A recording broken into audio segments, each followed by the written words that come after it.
Happy Pentecost. I'm not going to be doing too much speaking Hebrew and all that other stuff because a lot of people don't understand it. This is not a language class. The majority of the people in this world speak English, so we're going to leave it at that. And I'm going to try to make everything as simple as I can because there is no angle, triangle, rectangle, or square. There is only a circumference, which is a circle of a olive tree, which is a grafted olive tree with many functions bearing one fruit of togetherness. Because we can only do this if everybody thinks and works together on the same path. Cannot worship the same God and have your own ideology, your own rules, and your own understanding. You must come to God's characteristics, God's rules, and God's understanding. So I want to break down to you what the Pentecost, the Passover, and everything is. And for those who don't know or haven't watched my videos back, the beast in Revelation came up 3 times in his head and his heel, and his head and the wound on his head was healed.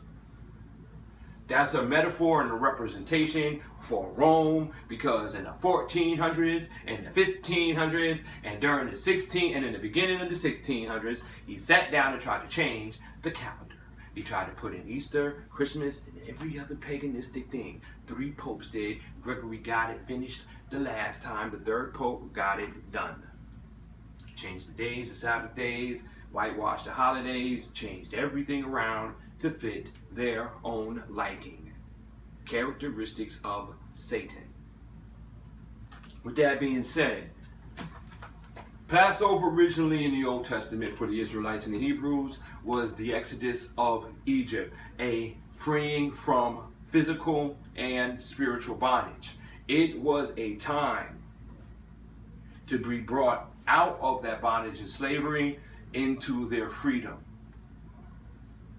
The Lord stated 7 weeks, which is 50 days, after you shall bring me first fruits, as a reminder that you have been freed physically, but now you're being freed spiritually and being fed spiritually with these first fruits of thankfulness. The first fruits, which was the Pentecost. A spiritual bondage, a spiritual releasing, and a oneness with God for your first fruits of harvest. Spiritually, worldly, and everything else that you do in life. So, in the New Testament, we had Yeshua, who actually died on this day of Passover. Because just like in Exodus, when the Israelites were freed from their bondage, he was freed physically and spiritually from the bondage and the sin of the world. The chains and the yokes of iron which were around that man's neck, and the tree that he was hung from, he was freed from on the same day. 50 days after the Christians in the Catholic religion have down that 7 weeks after Passover, what the Christians do, 7 Sundays after, 7 Sundays after, they celebrate the Pentecost. And they will tell you that is when the Holy Spirit came down unto the disciples and all this other stuff.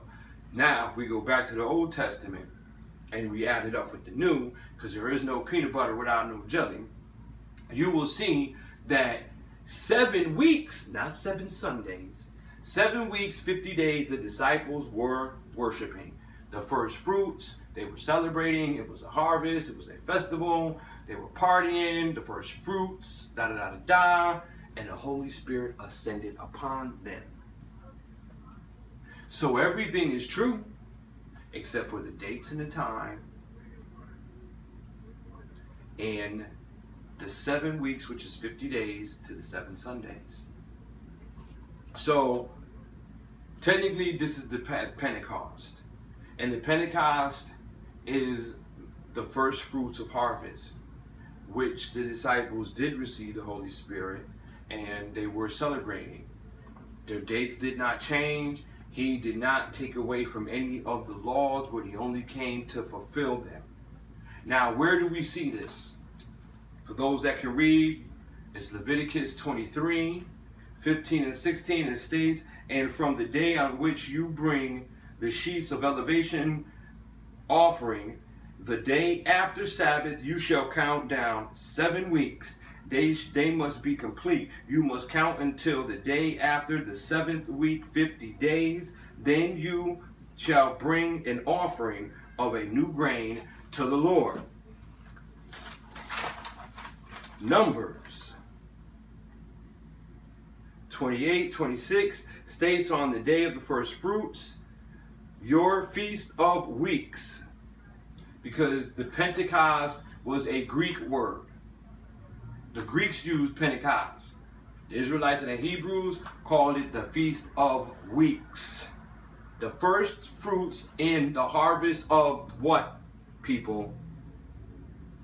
Of the 7th weeks, the 50 days after the Exodus of Egypt, or after the same date, the same time, in the same era, or the 7 weeks after the death and rising of Yeshua.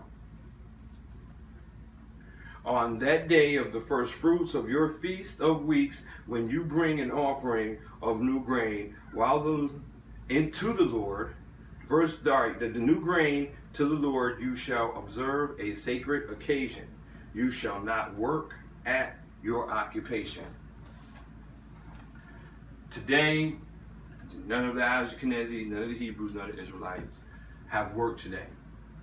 They have taken time for the first fruits, for the harvest, all right, for the acceptance of the Holy Spirit in your body, because your body is the temple. Understand the meaning, the definition, and the spiritual influence that you not only have in your life within yourself, but within the one true God. So this is the truth. This is the last day of the Pentecost. It was brought upon us because of the fact of the first fruits of harvest, and on to the New Testament, which the Holy Spirit was poured upon them. And the Passover is a representation of the Exodus of Egypt. New Testament, the freeing of Yeshua from spiritually and worldly bondage. Now, do you see how it all fits in? Do you see how it all has the same meaning, but just dressed different? With the new modern times and the technology, don't let Satan fool you. Happy Pentecost, and remember the first fruits. Remember the Holy Spirit, which is your first fruit. Remember the new covenant, which is the first and only and last fruit.